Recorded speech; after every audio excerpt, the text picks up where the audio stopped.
കൃഷ്ണ ഗുരുവായൂരപ്പ ശരണം. പൊന്നുണ്ണിക്കണ്ണൻ്റെ ഉഷപ്പൂജ അലങ്കാരം. രാവിലെ 4 മണിയോടുകൂടി മലർനിവേദ്യം കഴിഞ്ഞ് ശ്രീകോവിൽ നട തുറന്നു. പൊന്നുണ്ണിക്കണ്ണൻ അത് ആശ്രയിലകത്ത് പുഞ്ചിരിച്ച് നിൽക്കുകയാണ്.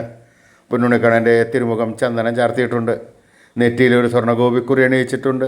ചെവിയിൽ ചെവിപ്പൂക്കൾ വെച്ചിട്ടുണ്ട്.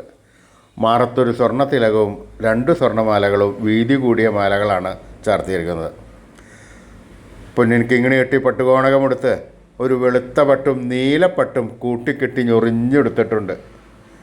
വലത് കൈയിൽ ഓടക്കുഴലുണ്ട്, താമരയുണ്ട്. സ്വർണ്ണ കിരീടം ചാർത്തി കിരീടത്തിന്മേൽ 3 തിരുമുടിമാലകളും 2 വനമാലകളുമാണ് ചാർത്തിയിട്ടുള്ളത്.